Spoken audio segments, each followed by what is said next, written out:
So I have 2/3 of Humboldt Redwood State Park all to myself. Let me say that again. How do I switch this around? Where you at? Switch around thing. Here you are. I have 2/3 of Humboldt Redwood State Park. California's like third biggest park, and I have most of it to myself. How did that happen? Well, there was a landslide. A landslide took it down. That's why there's heavy equipment. There's tons of heavy equipment down the street, and they're clearing out this giant landslide. And right now, the prognosis does not look good. It looks like I'm going to be trapped here for a long time. In fact, people are talking about I might have to move because the road might be out for months and months. And for me to get to Highway 101 right now, which takes me to stores and stuff, it's like 2 hours. So I am trapped, but you know what? You guys know me. I don't mind. I got the whole park to myself.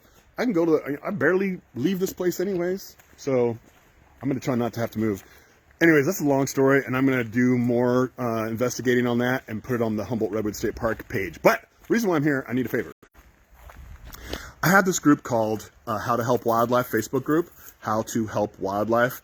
And I don't know how much you guys know about algorithms and stuff, but Facebook has algorithms, which is why sometimes when you post things and you wonder why no one saw it, it's because the algorithm is selecting against your page. It's because you either don't post enough, you post too much, or you post really boring stuff, or or you're posting at the wrong times. It's algorithm. You can look it up on YouTube, look up how to navigate Facebook algorithm or some kind of search phrase like that, and it will tell you. But I keep a lot of social media pages, and I have a lot of projects. I'm a busy dude. Even when I'm trapped in here, I'm still a busy dude. So I need help managing. I need moderators to help me with my Facebook group, How to Help Wildlife, because hardly anyone's seeing the posts anymore because I don't interact with them enough. So here's what I need from a moderator. So we could get on the phone, and if there's a bunch of you, like 4 or 5 of you, we can get on a Zoom call. Or if it's just a couple of you, I can call you up and tell you what it would entail in more detail. But basically, How to Help Wildlife is a Facebook group that helps people help wildlife.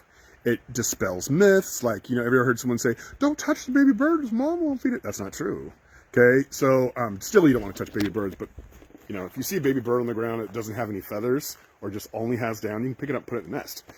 If it's a fledgling and almost looks like an adult but has a few downy feathers, leave it alone. The parents know it's there, they're following it around. That's how it learns how to fly.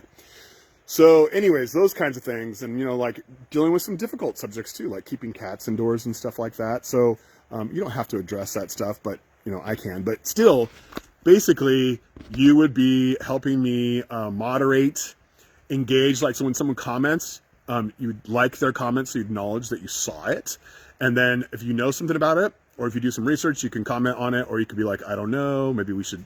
Just like interacting with people, and that's how you raise the algorithm, and that's how people would see these posts. And we want people to see these posts because the more people are helping wildlife, the better. There's this guy who's one of my neighbors who's like 7 miles away, because I don't have any neighbors for 5 miles.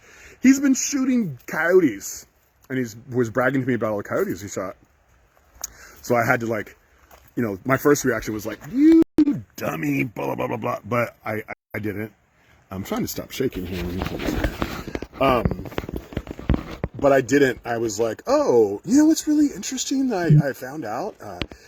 Do you know why the coyotes have gone from just living in the Southwest to living all over the United States? It's because, we are shooting the alpha females. Even though they don't pack, they're still alpha females in territories. And when you kill the alpha female, all her daughters go into heat. So now instead of having 1 coyote having 8 puppies, you now have 8 coyotes having 8 puppies. Now you got 64 puppies.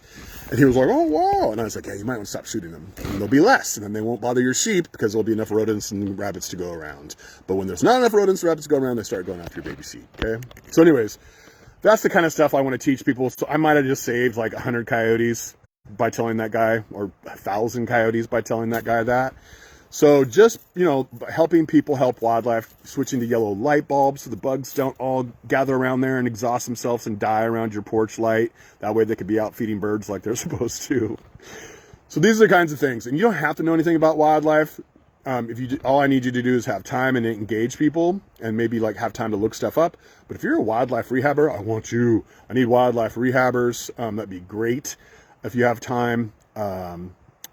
Anybody who's into birding or native plant gardening, if you're into that, that'd make a great moderator.